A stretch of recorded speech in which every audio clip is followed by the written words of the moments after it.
तो अब हम लिस्ट करते हैं हमारा प्रॉपर्टी नंबर 7। ठीक है, हमने 6 प्रॉपर्टीज कर लिए। तो प्रॉपर्टी 7 क्या है? वैसे ये बहुत कम इंपॉर्टेंट है, बट फिर भी देख लिया। ठीक है, जब सब कुछ कर रहे हैं तो इसको क्यों छोड़ते हैं। तो देखो प्रॉपर्टी क्या है कि लेट्स से इस पॉइंट से मैंने एक टेंजेंट ड्रॉ किया। ठीक है, let's say this point is P, और मैंने एक कॉर्ड बनाया। Let's say this is the cord, इसको नाम दे देता हूं मैं, चलो B point. PB is a chord and this line is tangent, this line is tangent to the circle at point P। ठीक है, तो प्रॉपर्टी क्या है कि लैंग्वेज फॉर्म में लिखेंगे, पहले मैं डायग्रामेटिकली बता देता हूं कि अगर इस टेंजेंट ने इस कॉर्ड के साथ अगर थीटा एंगल बनाया, तो ये जो कॉर्ड है इसके अपोजिट जो सेगमेंट होगा उसके ऊपर भी ये थीटा सबटेंड करेगी। This is the property. क्या लैंग्वेज फॉर्म में कैसे लिखेंगे कि angle made by the tangent लिखेंगे। चलो, angle made by the tangent, angle made by the tangent किसके साथ? With the chord, with the chord. कौन सा कॉर्ड? थ्रू दैट पॉइंट, जिस पॉइंट पे टेंजेंट है, through that point, through that point. दोबारा देखो क्या लिखा है, angle made by the tangent, ये टेंजेंट के द्वारा किसके साथ? With the chord through this point, will be same as the, या फिर will be equal to, will be equal to, अब इसको कैसे लिखूं ये एंगल थीटा को, कि will be equal to the angle subtended by this chord in the opposite segment. ये कॉर्ड का के साथ अगर ये वाला एंगल थीटा है तो इसके अपोजिट सेगमेंट कौन सा हो? ये वाला। तो इसके ऊपर जो एंगल बना रहा है, तो क्या लिखूंगा? Angle made by the tangent with the chord through that point will be equal to the angle subtended, subtended by the chord, by the chord in opposite segment या ऑल्टरनेट सेगमेंट। ठीक है, alternate segment. ठीक है, proof भी बहुत आसान है, अगर देखना चाहो तो वी कैन सी प्रूफ इसका कैसे करें। तो देखो, let's say this is the centre, अगर मैंने इधर से इसमें परपेंडिकुलर डाला तो ये नॉर्मल होगा, ये टेंजेंट है। अगर ये थीटा है तो देखना ध्यान से, मैंने ये इस पे परपेंडिकुलर डाला इस कॉर्ड पे। ठीक है ना, तो ये अगर थीटा है तो ये 90 माइनस थीटा, ये 90, तो ये क्या है? थीटा। अब पता है कि अब हमें ये तो बहुत बढ़ भी लिया प्रॉपर्टी, ये दोनों ट्राइंगल्स कॉन्करेंट है, तो ये भी कितना होगा? थीटा। तो अगर ये 2 थीटा है तो ये कॉर्ड सेंटर पे 2 थीटा सबटेंड करी तो सर्कमफ्रेंस पे कितना करेगी? थीटा। तो दिस इज द प्रूफ, बहुत सिंपल सा प्रूफ है। ठीक है ना।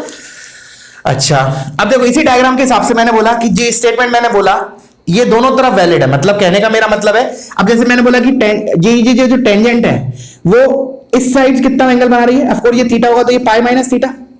तो अब इस कॉर्ड के अपोजिट सेगमेंट कौन सा होगा? ये वाला। इसका मतलब इधर मेरा यही कॉर्ड पाई माइनस थीटा बनाएगी। ठीक है ना, बट मैंने बोला लेस यूज्ड प्रॉपर्टी। ठीक है ना, बहुत रेयरली यूज होगा तुम्हारा, बट फिर भी मैंने बता दिया। चलो अब आते हैं नेक्स्ट प्रॉपर्टी पे, that is property number 8। Property number 8 क्या है कि हमारे पास कोई 2 पॉइंट्स है, लेट्स से 2 पॉइंट है A और B। मैंने बोला there are 2 points A and B। क्या होगा इससे? There will be infinite circles. Let's say ये एक सर्कल होगा, ये एक सर्कल होगा, ये एक सर्कल होगा। कहने का मतलब 2 पॉइंट से पास होने वाले there will be infinite circles.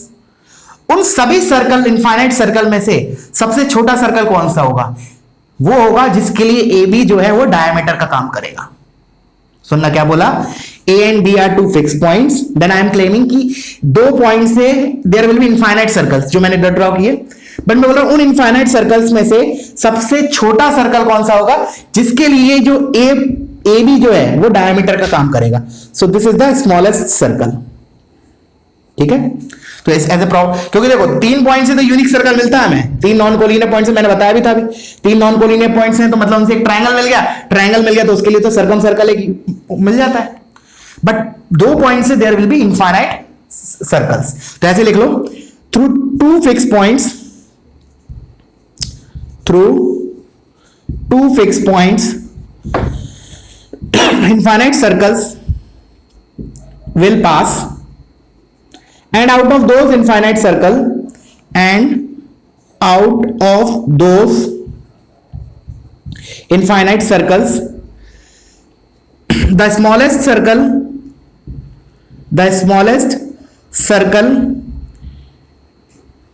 is the circle for which AB will be the diameter. AB will be the diameter. Clear हुआ? ठीक है ना?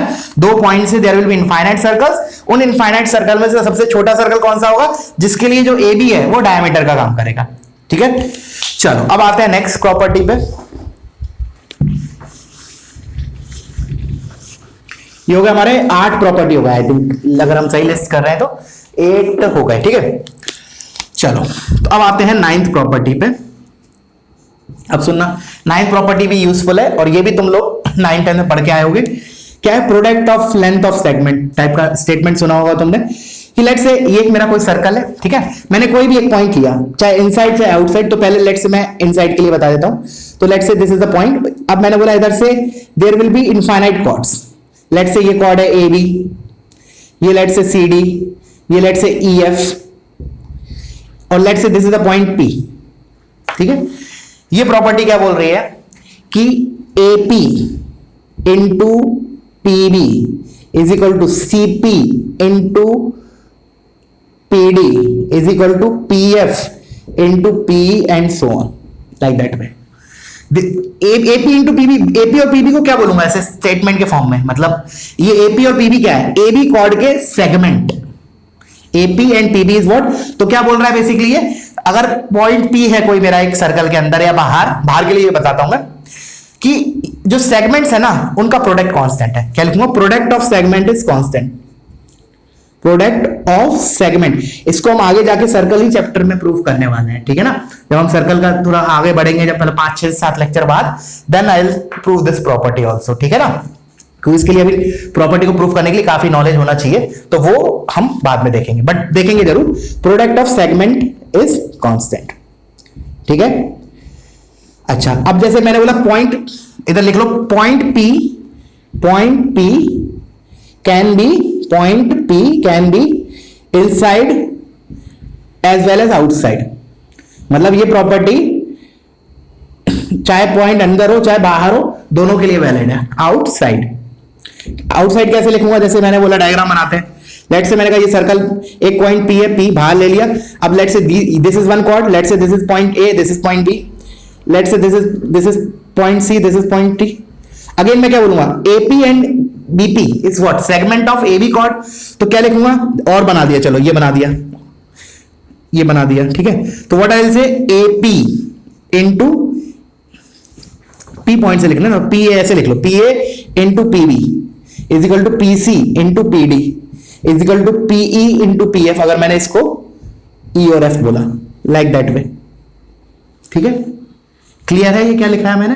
अच्छा अब इस सुनना, जैसे ऐसे सुनो कि मतलब क्या किया हमने, पॉइंट P फिक्स है, इस कॉर्ड को मैं रोटेट करता गया, तो मैंने बोल रहा हूं कि हर एक कॉर्ड के लिए ये पार्ट कांस्टेंट रहेगा, मतलब product of segments of that chord will be constant. अब देखो जब रोटेट करते करते एक समय ऐसा आएगा जब ये इसको टच करता हुआ निकल जाएगा। ठीक है, तो this will B PT, let's say this is point is T। तो मैं क्या बोलूंगा इसके लिए? क्या हुआ, लेट्स से अगर मैंने ये पॉइंट E और F बोला, E और F, तो E और F दोनों पास आ गए। पास आते गए जैसे मैं जैसे कॉर्ड को मूव कर रहा हूं, रोटेट कर रहा हूं, तो जो A और B पॉइंट है वो पास आते गए और एक समय ऐसा आएगा दोनों मर्ज कर जाएंगे। तो मैं क्या लिखूंगा?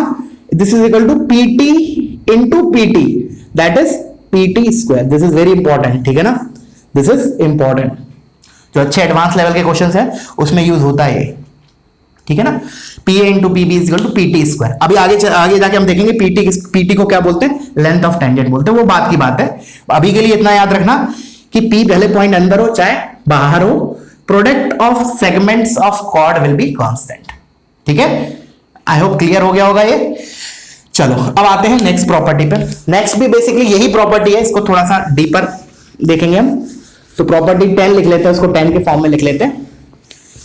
क्या है, अब मैं अंदर वाले केस को डिस्कस कर रहा हूं थोड़ा डिटेल में, तो एज ए प्रॉपर्टी लिखने वाले हैं हम उसको भी, प्रॉपर्टी आई थिंक 10। ठीक है, क्या है कि लेट्स देखना, ध्यान देखना, ये पॉइंट सर्कल है, ये सर्कल है, ये सेंटर है मान लो। तो जैसे कि मैंने बोला एक पॉइंट P ले लिया मैंने कोई, तो इस सर्कल के अंदर ठीक है, इस सर्कल के अंदर एक पॉइंट P लिया। अब जैसे कि मैंने बोला P से there will be infinite chords, तो लेट्स से एक कॉर्ड मैंने बनाया, this is one of the chord, let's say this is the another chord, this is some other chord and so on, there will be, क्या बोल रहा हूं मैं, infinite chords. इन सभी इनफाइनाइट कॉर्ड्स में से ना एक ही ऐसी कॉर्ड होगी जो बाइसेक्ट होगी, किसके द्वारा, CP के द्वारा। क्या बोल रहा है प्रॉपर्टी, सुनना ध्यान से, there will be infinite chords through the point P, infinite point chords होंगी P के through, but among those infinite chords only one chord will be bisected by CP। That means let's say मैं इसको ऐसे बोल देता हूं, मैंने कहा ये वाला जो कॉर्ड है स्पेशल, ये वाला कॉर्ड स्पेशल नाम इसलिए दे रहा हूं because this is the chord which is getting bisected. तो let's say this is a point P और ये ले लिया मैंने Q, ये R ले लिया, और बाकी कॉर्ड्स को भी ऐसे ले लेते हैं, चलो A B C D, अच्छा C ऑलरेडी यूज कर लिया है, सेंटर को और कुछ कर देते हैं, O कर देते हैं, E F। तो what this property says, language form में कैसे लिखूंगा, देखो क्या बोल रहा हूं मैं कि देयर विल बी, ऐसे लिख लो, चलो there will be infinite chords through the point P, through point P, और inside the circle लिया है मैंने, inside the circle there will be infinite chords through the point P, ठीक है। among those infinite chords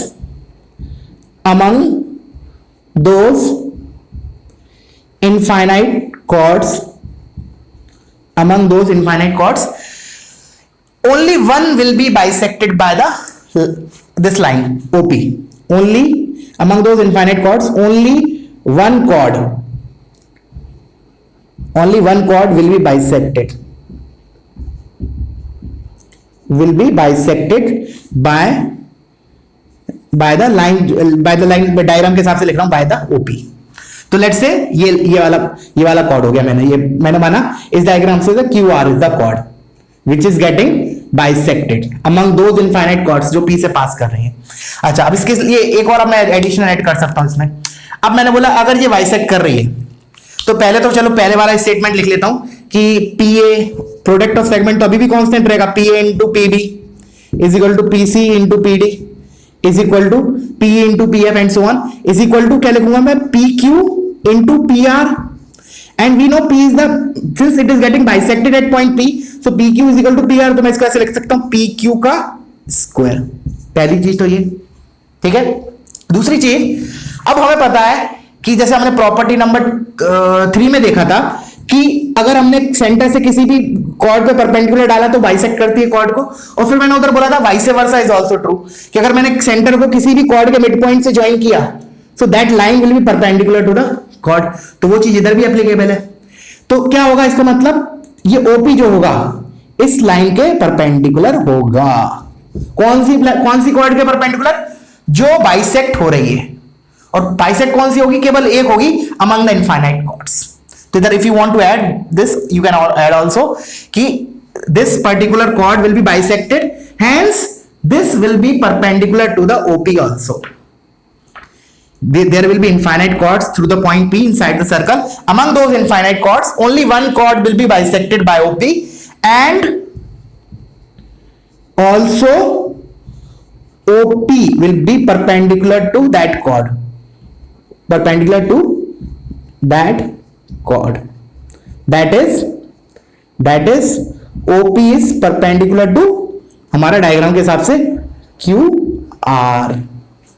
clear होना चाहिए, ठीक है ना। ये प्रॉपर्टी भी यूज होगी तुम्हारे क्वेश्चंस में, ठीक है। अच्छा, ये हो गया प्रॉपर्टी 10। अब इसी के हिसाब से अलग तुम्हें एज अलग सेपरेट प्रॉपर्टी लिखना है तो प्रॉपर्टी करके लिख लो। If you want to add here only you can add.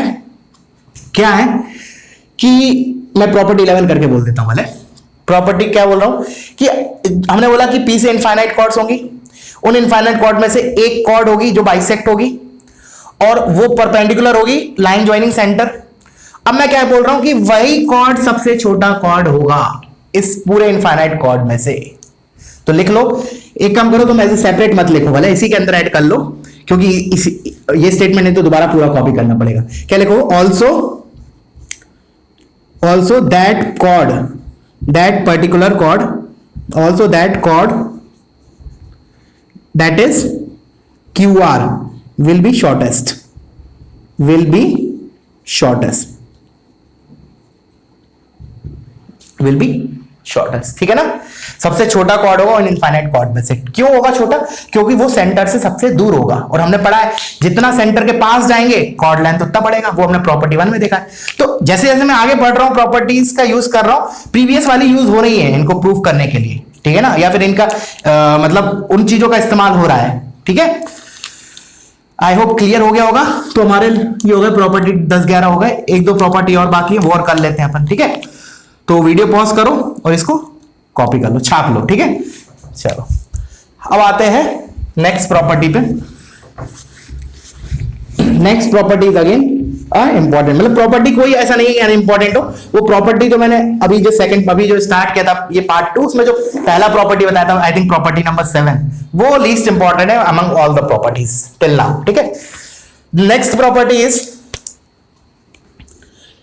क्या है, देखना ध्यान से, इसको थोड़ा डिटेल में समझाऊंगा क्योंकि ये आगे भी चल के बहुत यूज होने वाली है, और एडवांस में इस पे क्वेश्चन भी आया हुआ है। क्वेश्चन भी बताऊंगा तुम्हें क्या आया है, बट क्वेश्चन अभी नहीं बता पाऊंगा। द रीजन इज, क्वेश्चन बता दूंगा वाले, सॉल्यूशन अभी नहीं बताऊंगा, बिकॉज उसके लिए कुछ और भी चीजें यूज होंगी जो हम आगे चल के पढ़ेंगे। प्रॉपर्टी क्या है देखना ध्यान से। एक पॉइंट है P मेरा बाहर, कोई तो सर्कल के बाहर। पहला चीज की P से we can draw 2 tangents to the any circle. हम कोई पॉइंट है P बाहर सर्कल के, सो हम इस पॉइंट से केवल और केवल 2 टेंजेंट्स ड्रॉ कर सकते हैं। तो let's say this is 1 tangent and let's say this is another tangent, ठीक है। पहली बात तो इसको पहले नोट करके लिख लो। From a external points, from a external point 2 tangents can be drawn, 2 tangents can be, कि प्रॉपर्टी जो भी है 12 या 11 या 12 जो भी है व्हाटएवर नंबर, उसमें पहला पॉइंट है, ठीक है ना। From a external point 2 tangents can be drawn, ठीक है ना, पहली point. Let's say this is my point A, जहां पे इसने सर्कल को टच किया, this is point B. Let's say this is the centre of the circle, ठीक है। ये भी लिख लो, from external point 2 tangents can be drawn such that PA is equal to PB, या फिर ऐसे लिख लो, in that case PA and PB will be equal, that you can visualize also symmetry के हिसाब से कि ये दोनों लेंथ बराबर होंगी 100%, ठीक है ना। क्लियर है। वैसे आगे चल के हम प्रूफ करेंगे दिस इज रूट S1, ठीक है ना, अंडर रूट ऑफ S1 वो क्या है, वो सब आगे की बातें हैं। अभी तो हम उतना ही पढ़ रहे हैं जितना 9th-10th में हम पढ़ के आते हैं, मतलब मैंने पहले ही बोला today's lecture is a kind of revision for you, ठीक है। तो सबसे पहली बात P एक एक्सटर्नल पॉइंट है, उससे हम 2 टेंजेंट ड्रॉ कर सकते हैं। दूसरा चीज कि जो P पॉइंट एक्सटर्नल, उसको अगर मैंने सेंटर से ज्वाइन किया ना, then these 2 angles will be equal, ठीक है। तो इसी के अंदर दूसरा क्या हो जाएगा, इसको मैं लैंग्वेज फॉर्म ऐसे बोल सकता हूं, from line joining centre to the point bisects the angle between the tangents. Line joining ऐसे लिख लो, line joining the point and the centre, the line joining the point P and the center will bisect, या फिर ऐसे लिख लो, will bisect angle between the tangents, angle between the tangents, ठीक है। ये हो गया अपना सेकंड। अब थर्ड पे आते हैं। थर्ड इज, मैंने क्या किया, इसको ज्वाइन किया, तो ये क्या होगा, नॉर्मल होगा, तो ये टेंजेंट है, ये परपेंडिकुलर होगा, नॉर्मल और टेंजेंट परपेंडिकुलर होता है। अच्छा, फिर मैंने बोला line joining the point P and the centre will bisect the angle between the tangent, ठीक हो गया। अब सुनना ध्यान से, नेक्स्ट इज एक टर्म है जो मैं एज ए प्रॉपर्टी नहीं बोल रहा हूं, एज ए टर्म बोल रहा हूं, बट उसको भी अलग एज ए पॉइंट लिख रहे हैं कि A और B को तो क्या बोलते हैं, पॉइंट ऑफ टेंजेंसी या पॉइंट ऑफ कॉन्टेक्ट। पहले तो ऐसे लिख लो, A, B are called point of contact, point of contact of tangent, मतलब जहां टेंजेंट सर्कल को टच कर रहा है, कांटेक्ट कर रहा है। अच्छा, अब हम क्या, अब मैं ये इसलिए लिखवाया क्योंकि अगली लाइन इंपॉर्टेंट है। अब लिख लो, chord AB is called chord of contact, chord AB। देखो कॉर्ड तो क्या होता है, कोई भी 2 पॉइंट्स को ज्वाइन करो तो वो कॉर्ड होता है, बट AB जो है ना, that is a special chord. कौन सा कॉर्ड बोल रहा हूं मैंने ए और पॉइंट ए और बी को ज्वाइन किया, this particular chord is called chord of contact. यही बहुत जगह यूज होगा आगे चल के, कॉर्ड ऑफ कॉन्टैक्ट। जो पॉइंट ऑफ कॉन्टैक्ट है उनको ज्वाइन करके जो कॉर्ड बनता है that is called chord of contact. This is not a simply normal chord, ठीक है ना, ये कोई नॉर्मल कॉर्ड साधारण कॉर्ड नहीं है, एक स्पेशल कॉर्ड है पॉइंट ऑफ टेंजेंसीज को ज्वाइन करने वाली। तो A and B are called point of contact of tangent and chord A B is called chord of contact, chord of contact. This is the third point in this property. And last point देखना ध्यान से, बहुत important है अभी, मतलब इन चारों सब में सबसे ज्यादा मोस्ट इंपॉर्टेंट काम आप कर लो इसको, इसी के बेस पे जेईई एडवांस में क्वेश्चन आया है, ठीक है ना। क्या है क्वेश्चन क्या है, मतलब क्वेश्चन नहीं बता रहा हूं, जो चीज यूज होगी उस क्वेश्चन में वो चीज बता रहा हूं। इफ यू ऑब्जर्व केयरफुली कि देखो मैंने बोला सीपी को सी पॉइंट और पी पॉइंट को मानते हुए, सी और पी पॉइंट को मानते हुए, मैं डायमीटर मानते हुए मैंने एक सर्कल ड्रॉ किया, तो वो ए पॉइंट से भी पास करेगा और बी पॉइंट से भी। क्यों भाई, क्यों करेगा? द रीजन इज हम एक प्रॉपर्टी पढ़ते हैं, अगर तुम्हें as a separate property list करनी है सर्कल में तो अभी तुम ऐड कर सकते हो, मैंने अभी तक तो लिस्ट नहीं करवाई, कि angle in a semi circle is 90 degree. कैसे आया ये? वही ये सेंटर पे 180 है तो उसका हाफ सर्कमफ्रेंस पे 90।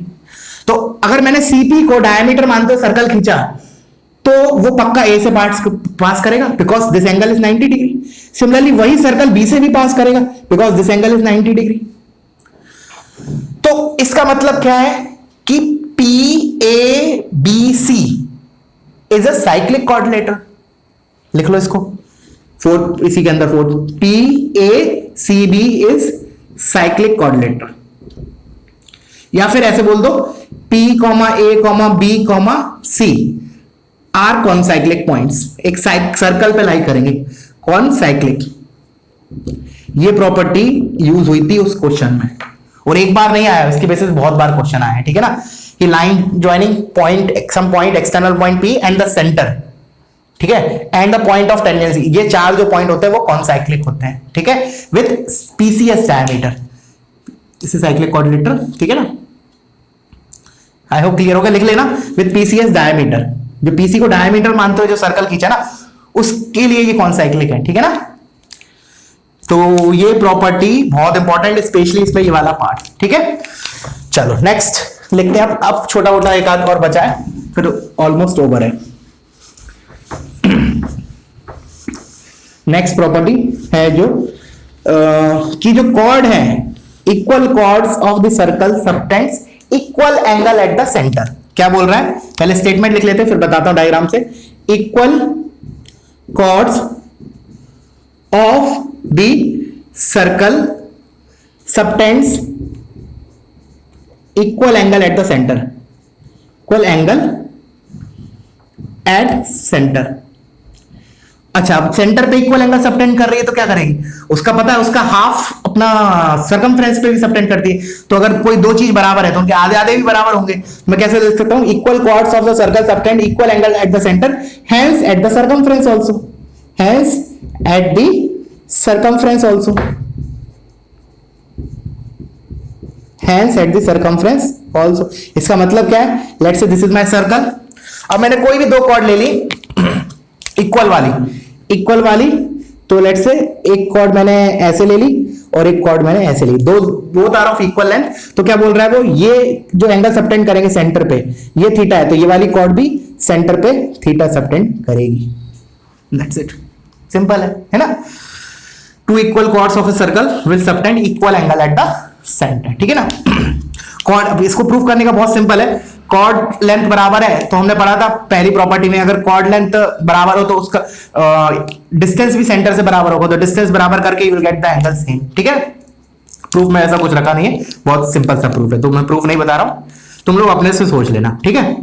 तो equal chords of the circle subtend equal angle at the center, hence at the circumference also. सब सर्कमफ्रेंस पे क्यों बोला, क्योंकि भाई अगर ये वाली कॉर्ड इस पे थीटा कर रही है तो सर्कमफ्रेंस पे कितना करेगी, of course 2 theta, sorry theta by 2। तो ये वाली कॉर्ड भी क्या करेगी, सब सर्कमफ्रेंस पे थीटा बाय 2 करेगी। तो इसलिए मैंने बोला कोई भी कॉर्ड इक्वल कॉर्ड है वो सेंटर पे भी इक्वल एंगल सबटेंड करेगी और सर्कमफ्रेंस पे भी, ऑफ कोर्स, ठीक है। चलो अब हम देखते हैं लास्ट प्रॉपर्टी जो तुम्हारा अगेन इंपॉर्टेंट नहीं है, बट फिर भी सब लिखा दिया तो उसको क्यों छोड़े। और वाली प्रॉपर्टी तुम ऐड कर सकते हो if you want, angle in a semi circle is 90 degree, ठीक है। If you want you can add, तो हमारी प्रॉपर्टीज बढ़ जाएंगी, ठीक है। अच्छा, नेक्स्ट जो मैं बता रहा था last but not least, and again not much important but फिर भी बता रहा हूं, देखो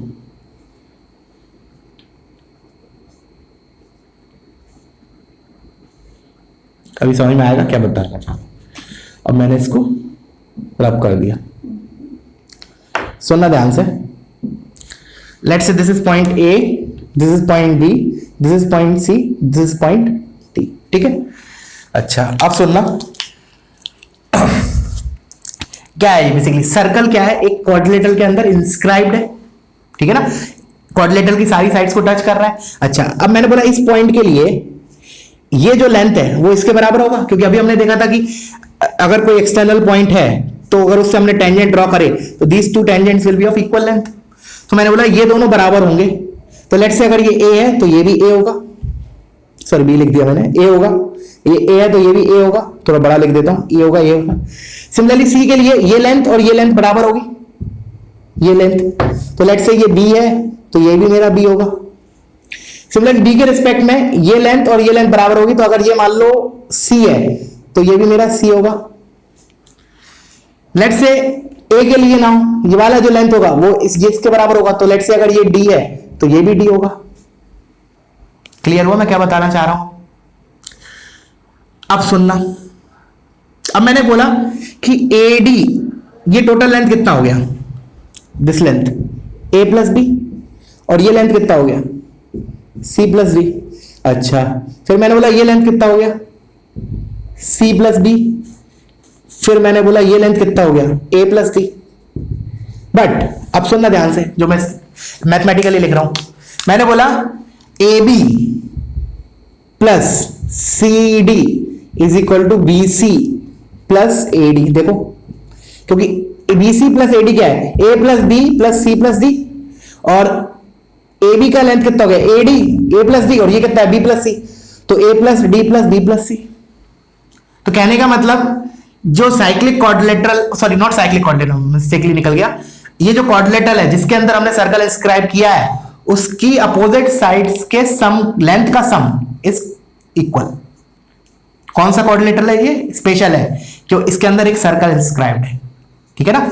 तो इसको लैंग्वेज के फॉर्म में लिख सकते हैं, तो लिख लो, चलो ऐसे लिखते हैं कि sum of opposite sides of a quadrilateral, चलो sum of opposite side of a quadrilateral. अभी नॉर्मल क्वाड्रिलेटरल नहीं है, क्या खासियत है इसमें कि इसके अंदर एक सर्कल इंस्क्राइब किया है, तो वो मेंशन करना पड़ेगा, sum of opposite side of a quadrilateral in which a circle can be inscribed, in which a circle can be inscribed, या फिर इस can be inscribed sum of opposite sides of a quadrilateral in which circle can be inscribed, sum of are equal। देखो ठीक है ना, जरूरी नहीं है कि हमें हर एक क्वाड्रिलेटरल में सर्कल इंस्क्राइब हो जाए, ऐसा नहीं है, ठीक है ना, ऐसा बिल्कुल नहीं है। तो मैंने बोला ये प्रॉपर्टी उसी क्वाड्रिलेटरल के लिए जिसके अंदर हमने सर्कल को इंस्क्राइब कर रखा है। इंस्क्राइब कर रखा है मतलब क्या है कि सर्कल जो है वो अपना क्वाड्रिलेटरल के हर एक साइड को टच कर रहे हैं, ठीक है ना। देखो सर्कम सर्कल अलग होता है, सर्कम सर्कल क्या होता है, सर्कल पासिंग थ्रू वर्टिसेस, ठीक है ना। ये सर्कम सर्कल नहीं है फॉर दिस क्वाड्रिलेटरल, ये इन सर्कल बोलेंगे इस क्वाड्रिलेटरल के लिए। Circle is inscribed, circle is not ascribed, circle क्या है इंस्क्राइब्ड है। तो मैंने बोला वो क्वाड्रिलेटरल जिसके अंदर सर्कल इंस्क्राइब किया जा सकता है तो पक्का उसकी अपोजिट साइड के लेंथ का सम विल बी इक्वल, ठीक है। So that's it about the properties of circle, और इतना काफी है। बट अगेन इन प्रॉपर्टीज को अच्छे से दिमाग में बिठाओ, ठीक है ना। ये वाली इंपॉर्टेंट नहीं है, प्लस वो 7th वाला जो मैं बताया था वो भी इंपॉर्टेंट नहीं, बाकी सभी यूज होंगी तुम्हारी फ्रीक्वेंटली। और क्या होगा, प्रॉपर्टीज से तुम्हारा क्वेश्चन का सोल्यूशन जो है ना उसका लेंथ रिड्यूस हो जाएगा, ठीक है, और बहुत फ्रीक्वेंटली यूज होंगे तुम्हारी circle. And again circle is again a very very important chapter, क्योंकि हर साल इसका ऑल्टरनेट ऐसा है कि एक साल 2 क्वेश्चन पूछता है तो दूसरे साल 1 क्वेश्चन पूछता है, ऐसा रहता है। देखो स्ट्रेट लाइन और सर्कल में क्या होता है, जैसे मैं ऐसे बताऊं तो इन दोनों को मिला के 3 क्वेश्चन आते हैं अभी तक, मतलब 90% ऐसा ही हुआ है। बहुत इक्का दुक्का बहुत फ्लक्चुएट कम किया है, but in most of the times क्या होता है कि इन दोनों को मिला के 3 क्वेश्चन आते हैं, सर्कल और स्ट्रेट लाइन के। तो अगर स्ट्रेट लाइन के 2 पूछ ली तो सर्कल का 1 आएगा, स्ट्रेट लाइन का 1 पूछा तो इसके 2 आएंगे। लेकिन ये फिक्स है कि इन दोनों से 3 क्वेश्चन आते हैं।